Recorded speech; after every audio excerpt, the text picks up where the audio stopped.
This is the lecture for European history for Wednesday, the 9th of March, 2022. Tomorrow during study lab, we will be meeting to discuss what happened on Tuesday and also the issues.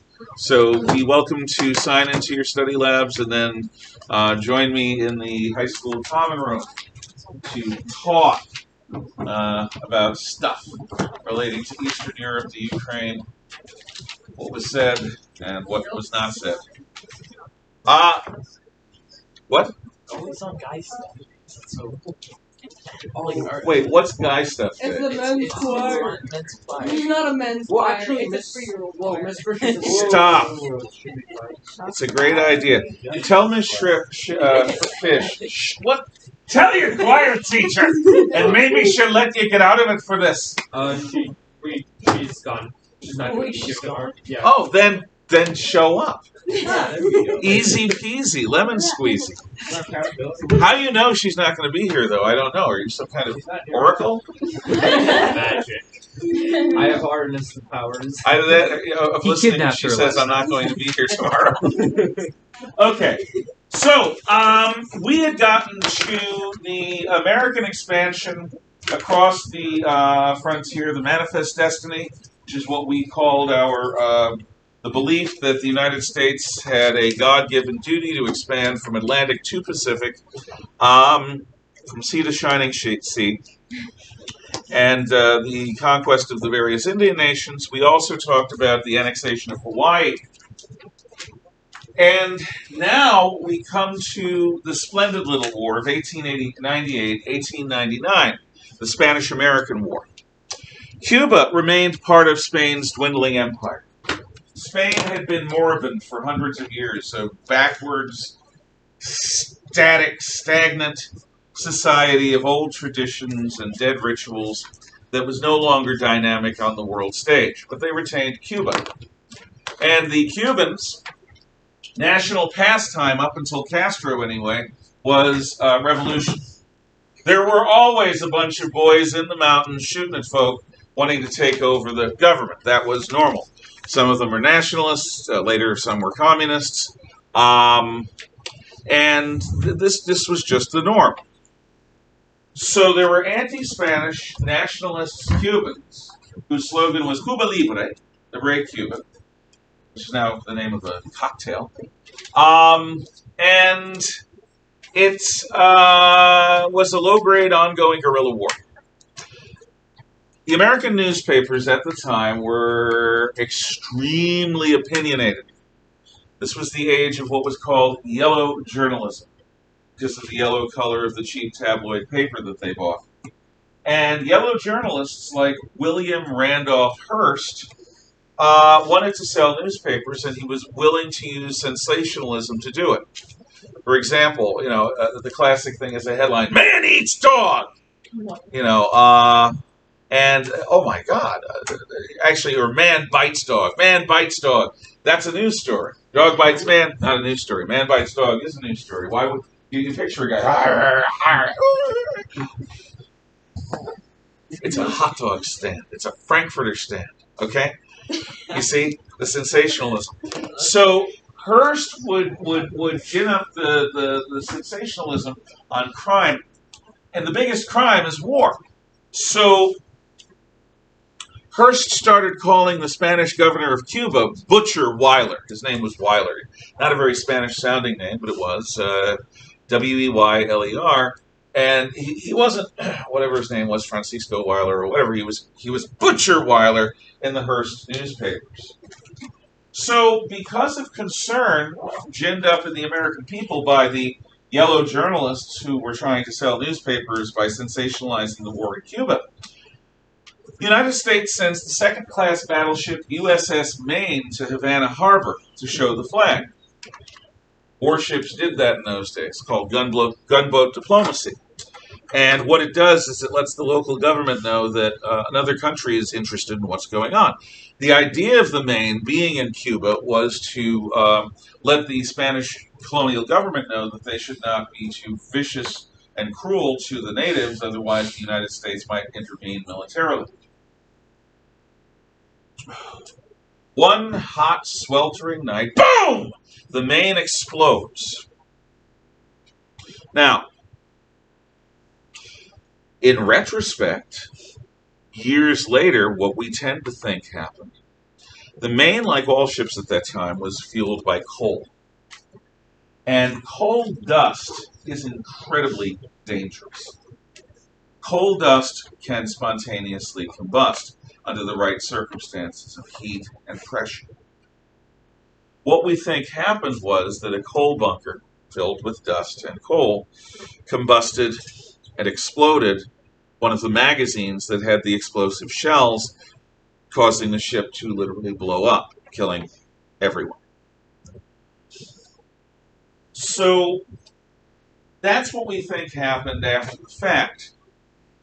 But the Hearst newspapers, before the investigative team was even sent down to Cuba by the U.S. Navy, was that the Spaniards had blown it up with a mine. That they had sent swimmers out and placed a mine on the hull of the Maine and blown it as an act to tell the United States, get your nose out of our business in Cuba. So the battle cry goes from sea to shining sea, remember the Maine. And Americans demand war against Spain. Remember the Maine, war against Spain. Remember the Maine, war against Spain. Our president, William McKinley, not a very dramatic man, says that he spends a night on his knees in prayer to God, asking what God wants him to do, and ultimately asks for a declaration of war, which Congress grants. Now, while McKinley was a sort of gray mediocrity, he was later killed by an anarchist, assassinated. The Assistant Secretary of the Navy, which is somewhat a fairly minor bureaucrat in the U.S. federal bureaucracy, the Assistant Secretary of the Navy is a New York politician named Theodore Roosevelt. Theodore Roosevelt was a liberal Republican. They had a lot of them back then. A progressive Republican. And Roosevelt was a big Navy man. He wanted more battleships. He wanted a lot more battleships. He believed in the theories of Mahan. And he saw a war with Spain as inevitable and an opportunity. So he ended up working one weekend, a few weeks before the war starts. The Secretary of the Navy is away on vacation, so he is acting Secretary of the Navy. Now, the U.S. has a China Navy, the 7th Fleet, the Asiatic Fleet, headed up by the heavy cruiser Olympian. It's a small battle squadron in Hong Kong. And Roosevelt orders the Asiatic Fleet to prepare for war. Throw overboard the piano, all the wood furnishings, all the flammable curtains and sheets, to get the ship ready, get all the ships ready for battle, and have them fueled up with coal, ready on a moment's notice. That if war is declared, you will immediately steam to Manila in the Philippines, which are an island group, thousands of islands, off the coast of Asia. And you will destroy the Spanish fleet there and take control of the sea near the capital of the Philippines, the city of Manila. He does this without authorization. He just does it.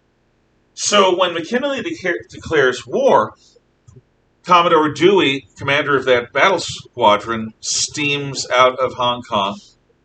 And the next thing anyone knows, it's dawn at the Philippines. The Spanish fleet is at harbor. And war has been declared, but the Spaniards don't expect an attack. And suddenly the Americans are there, back and forth in this oval formation, blasting and sinking the Spanish fleet.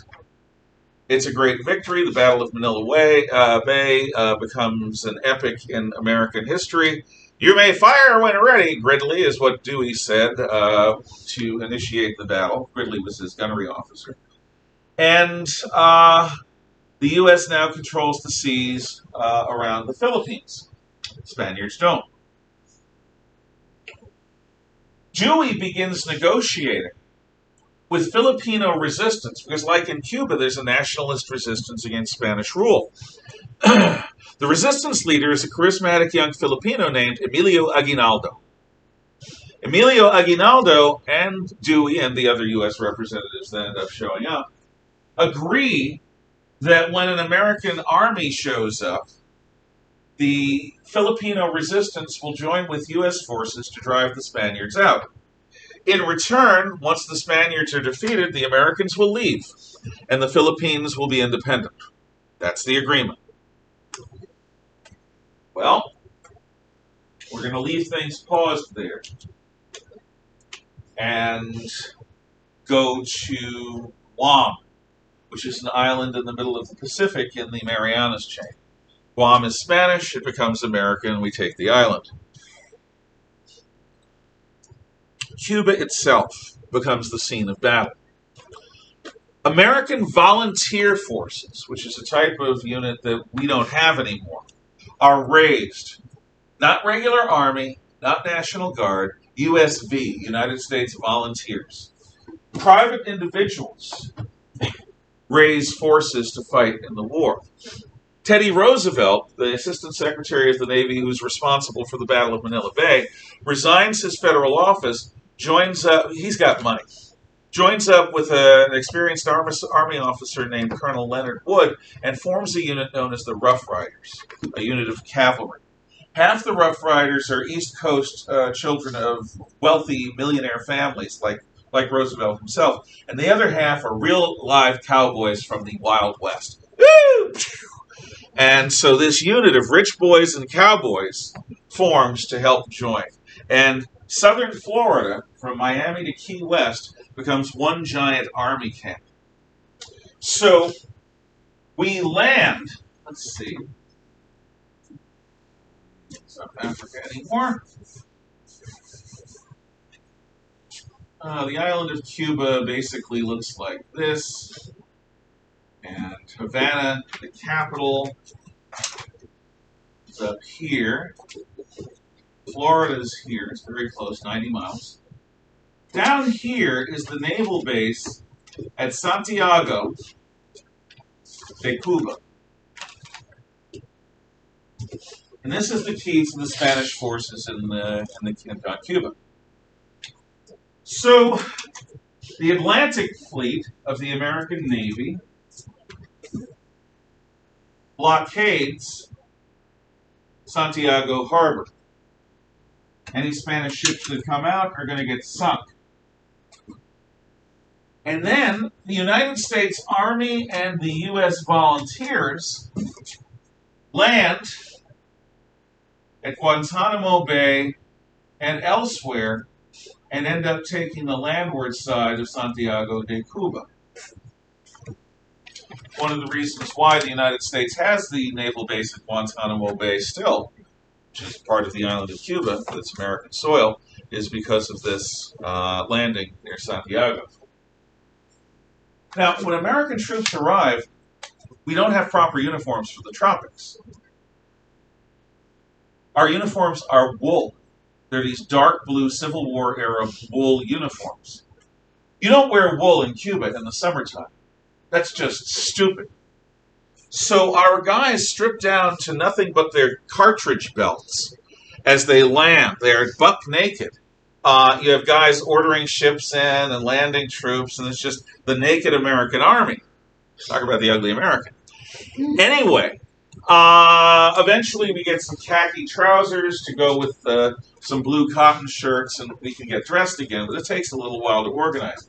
But when we get organized, the hills north and northeast and northwest of Santiago need to be taken. So Teddy Roosevelt and his Rough Riders famously charge. They don't have their horses. They charge on foot up San Juan Hill. The charge up San Juan Hill is up there with the Battle of Manila Bay as these famous moments in American military history. So you've got a guy who's a future president of the United States in the front of his troops. On, man! Boom! Boom! You know, killing Spaniards, and they're shooting at him, and he doesn't get hit because he's one of these people. He leads a charmed life.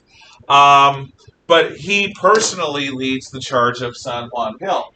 When we capture the hills, we place artillery on them, and it's almost over. The Spanish fleet breaks out, catches our warships napping, The Spanish fleet is halfway through our lines before we realize, hey, wait, those are Spanish ships! So it takes us a while to get up steam. Eventually our ships do. And we chase the Spanish ships out into the Atlantic and slowly, in a stern chase, sink them all. So in the Atlantic, we now have Cuba, because the Cuban resistance is fighting with us. Now, a bunch of anti-imperialist senators, Republicans and Democrats, come together during the war, before Santiago is captured, to sign what is called the Plaque Amendment. And what the Plaque Amendment says is no matter what happens, Cuba will not be taken as an American colony. Cuba will be free. So by statute, bless you, Cuba will become its own country, its own republic. So the native resistance fights along our side, and they're going to get their freedom. The island of Puerto Rico, Bridgeport, which is on the other side of Haiti and Dominican Republic from Cuba, Puerto Rico becomes an American colony. Guam becomes an American colony. The Spanish-China squadron becomes American. We scrap some, we use some. Now the Philippines. We have an agreement with Aguinaldo. Aguinaldo helps us drive out the Spaniards. He's wondering when we're going to leave. There's a problem. The Germans steam their Asiatic squadron, which is more powerful than the U.S. one. It's got 2 heavy cruisers and a bunch of light cruisers, into Manila Bay with a bunch of troop ships. And they start just waiting. They know about the agreement. They know the United States is going to leave. They know that we pledged to the Filipinos we're going to leave. But the Germans are hungry for colonies. They're not going to respect Filipino independence. Once the U.S. leaves, the Germans make absolutely crystal clear that those troop ships are going to empty and the Germans are going to take over. And any Filipino that gets in the way is going to be met with crushing, brutal force. So we have a choice. We can keep our word to Aguinaldo and leave and let the Germans take over. And they're going to take over if we leave. Or we can take the Philippines for ourselves as a colony and try to rule it in as benign a fashion as possible, breaking our word to Aguinaldo. This is a conundrum.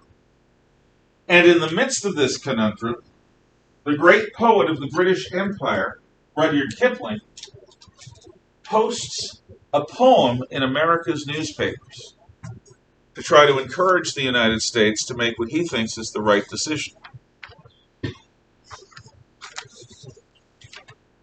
So in your notes, you will see after section, looks like I wrote there 9 actually, but right here, the beginning of the poem, The White Man's Burden by Rudyard Kipling. We will read it together. I will read it aloud, you will read it silently.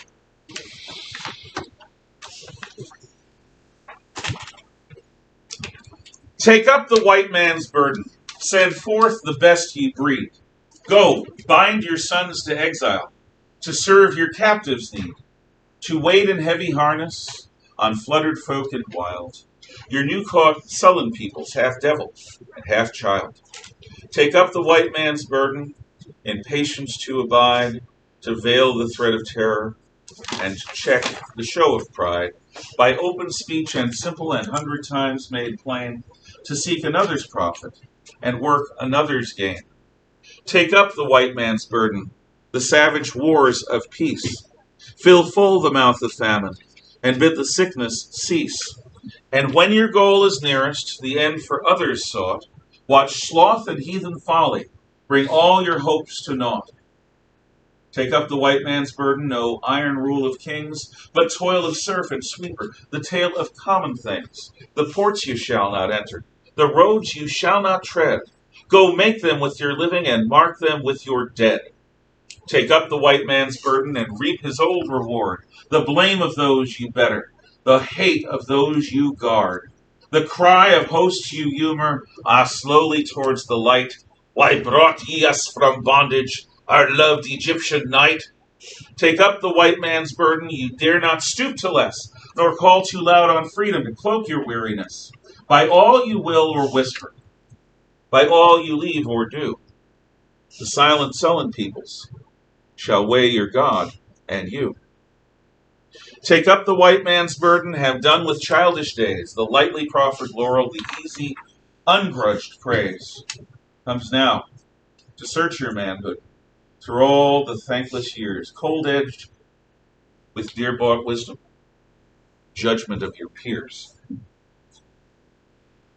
Because of modern politics, this poem is maligned every way you possibly can by the fashionable historians and the woke people. White man, not used as a pejorative. White man, used as something to rise to the occasion about. White man's burden, the implication that civilization requires action. Kipling's poem is rooted in an old concept called noblesse oblige. It's a French term. Noblesse oblige. Noblesse oblige is the obligation that those who are fortunate have to share that good fortune with others, to use it in a good cause. As Spider-Man would say, with great power comes great responsibility. It's the same thing. That is noblesse oblige, the obligation of the noble. Kipling is saying, you should go into the Philippines. You'll build roads in the jungle. You'll build hospitals in the swamp. You'll cure the disease. You'll teach people how to fight famine. You'll teach people to grow more food. More Filipinos will live because of you. They'll live better lives, longer lives, more prosperous lives because of you. You'll bring them into the modern era because of you. And they'll hate you for it. They'll hate you for it. They'll blame you for it. They will bite the hand that feeds them. If you do this for them, you will do it despite them, not because of them. And you won't benefit. It'll take generations. But the result will be a civilized nation that can join equally with other nations. And you will have built it for them.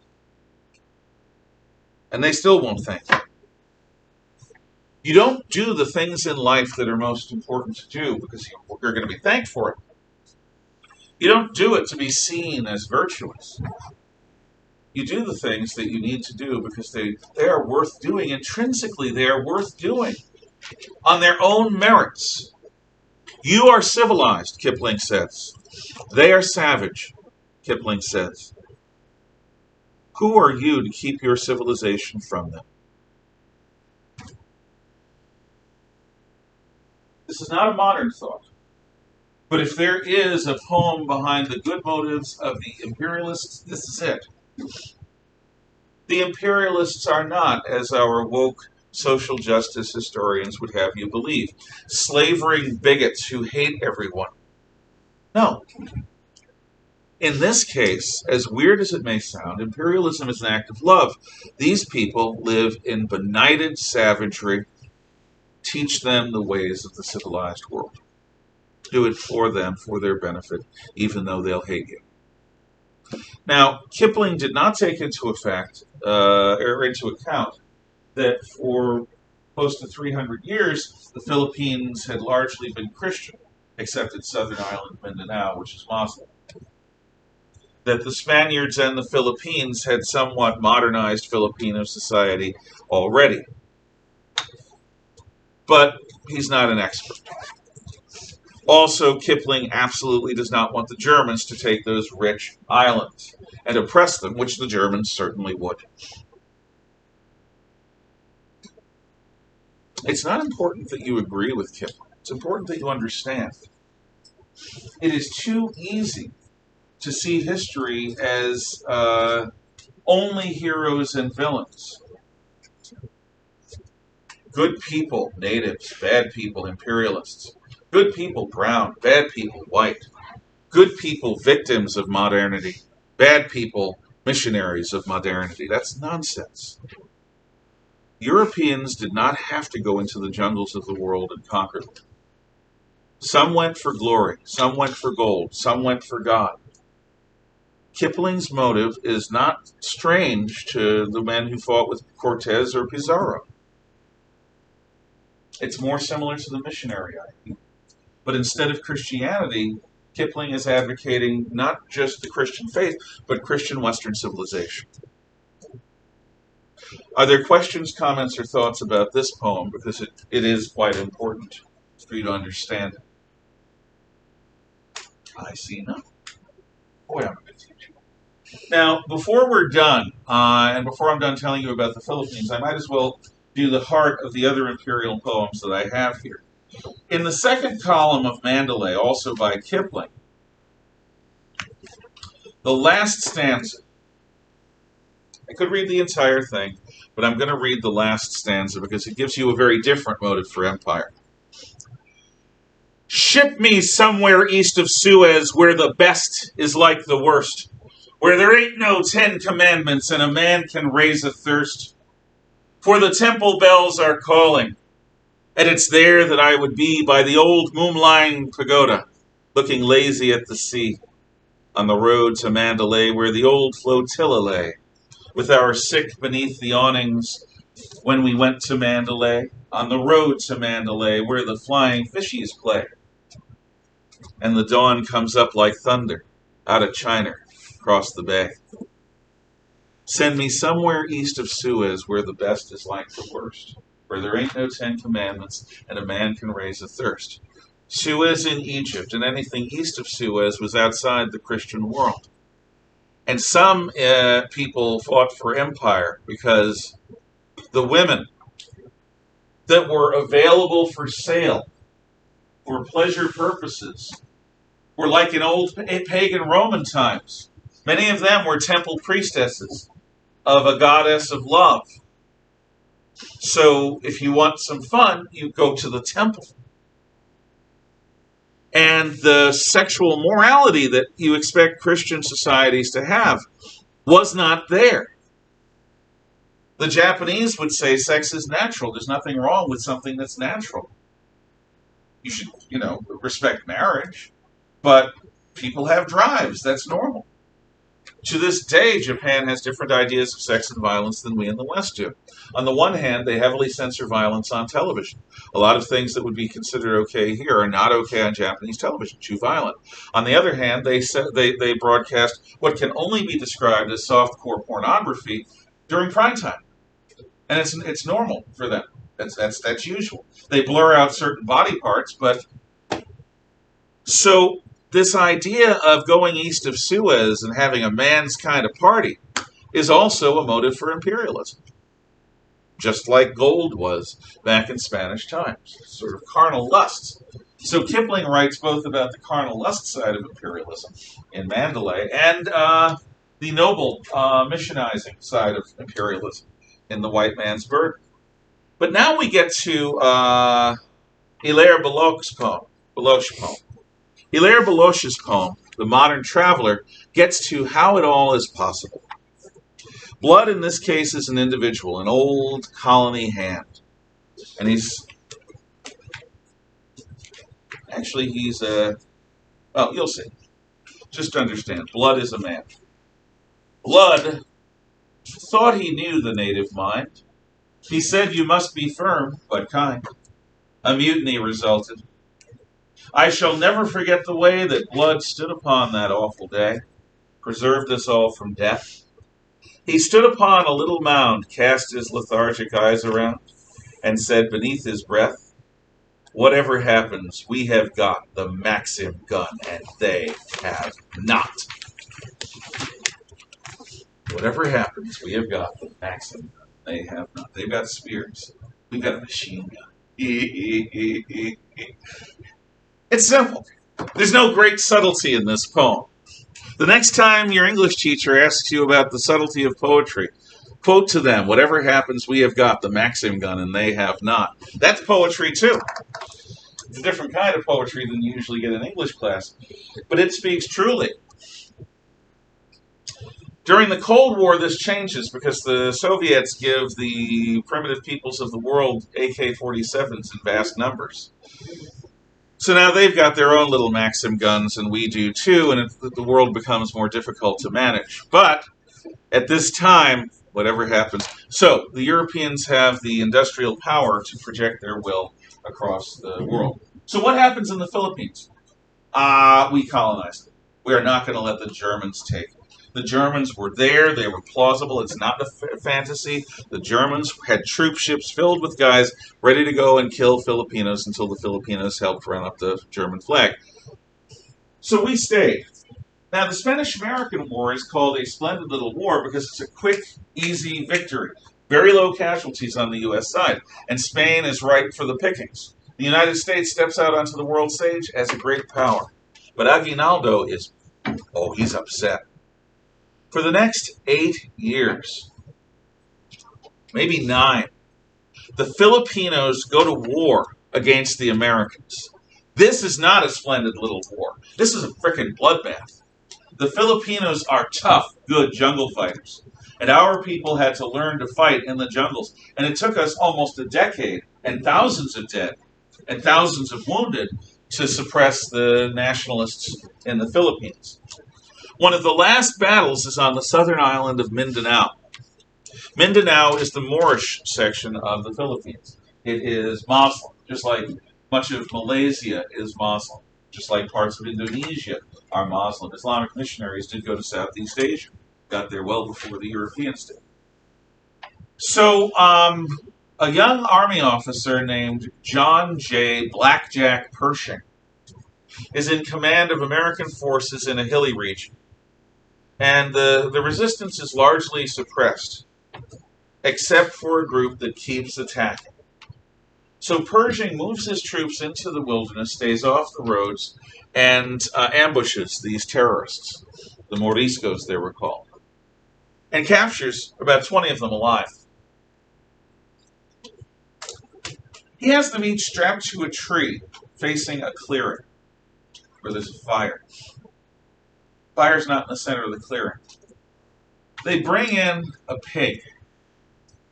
They slaughter the pig in front of the Moriscos. Then each of the soldiers takes a bullet, dips it in the blood of the pig, loads it into their rifle, and 19 of the 20 Moriscos are shot with bullets dipped in pig blood. These are Muslims. That's a ticket straight to hell. Pershing wasn't just killing their bodies.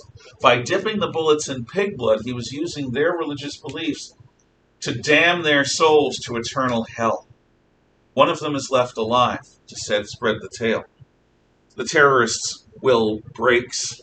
The war ends that very day. This is when Americans knew how to fight brutal. We have since become much nicer about things. Now, you could see the evil in that, but it's effective and it worked.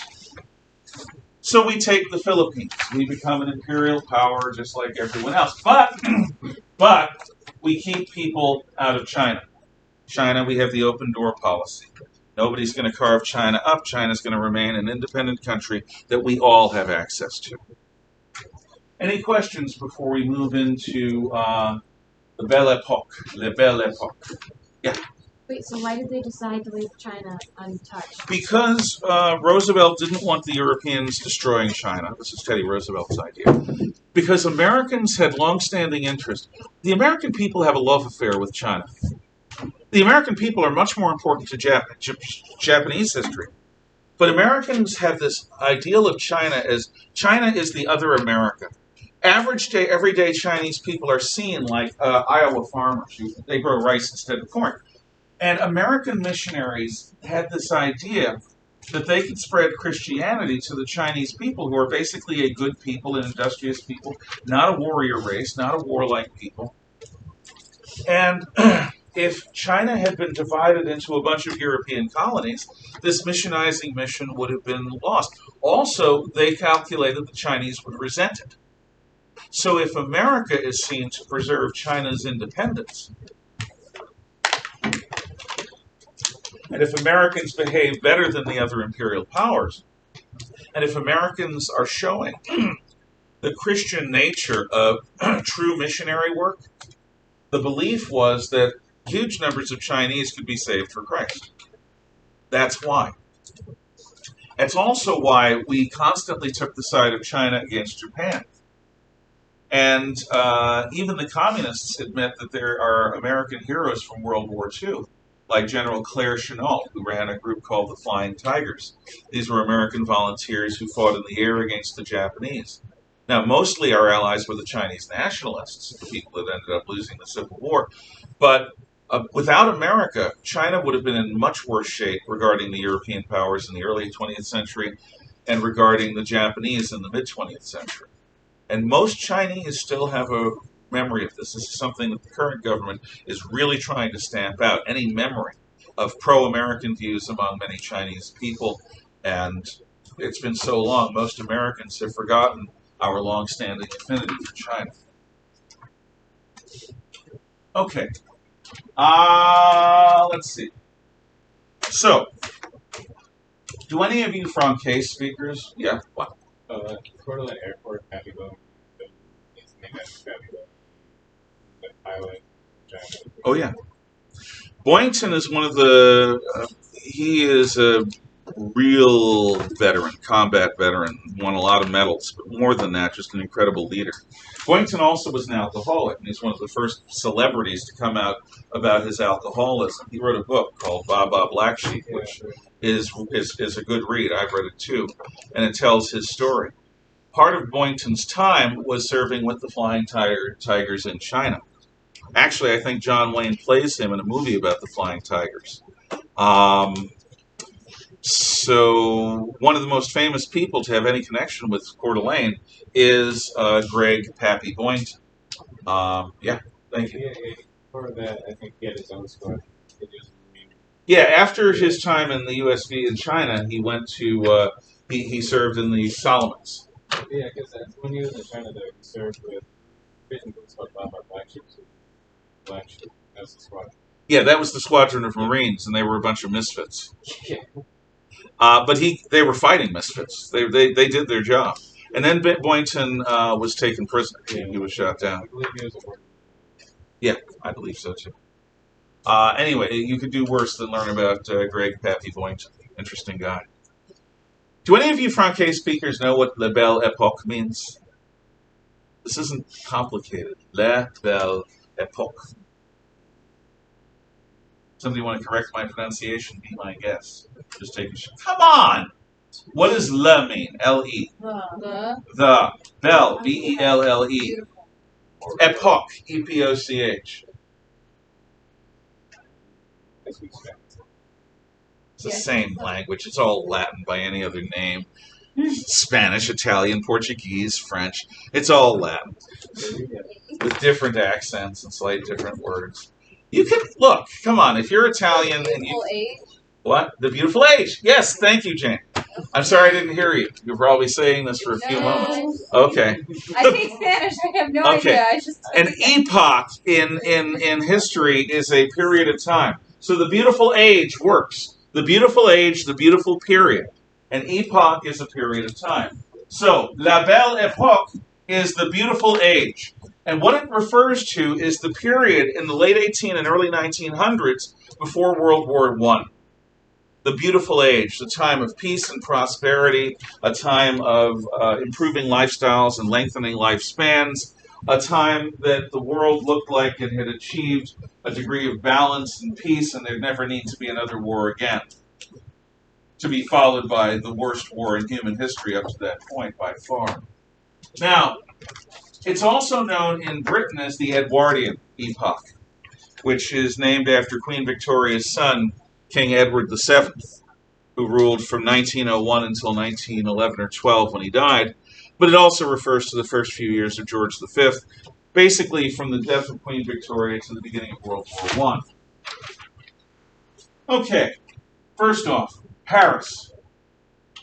Paris is redesigned by Baron Haussmann before the Franco-Prussian War and after the Franco-Prussian War to be a city of these wide, beautiful boulevards, parks. So to the extent that you are part of the Paris's lovely cult. And a lot of Americans are, to spend the springtime in Paris. All young Americans should, so they say. Well, I never have, but my soul is probably dead, dead, dead. Only living souls with young, romantic hearts could appreciate Paris in springtime. In any event, Paris, a city that does not have enough public toilet facilities, Paris is redesigned as this beautiful show city. And in World War II, because Paris is never taken by the Germans, and in World War II is an open city. Basically, the people of Paris say, we don't care who wins, we're just not going to fight here. Paris is largely still intact after the Franco-Prussian War's rebuilt. Most of Paris is older than most every other European city. Because London was destroyed in the Blitz, had to be rebuilt. Cologne, Munich, and Berlin were destroyed in World War II. They had to be rebuilt. Rome was damaged, but I guess Rome and Paris both survive. But Paris is this sort of late 19th, early 20th century Belle Epoch city with these beautiful wide boulevards. Now, when we start tomorrow, we're going to talk about Impressionism, which is a French art form, and we'll talk about post-impressionism, and we will bring us close to the beginning of the First World War. Any questions, comments, or thoughts? Remember, I would love you to come tomorrow after getting yourself signed into the study lab to take part in the discussion and debriefing after Tuesday's follies. Thank you. You can talk.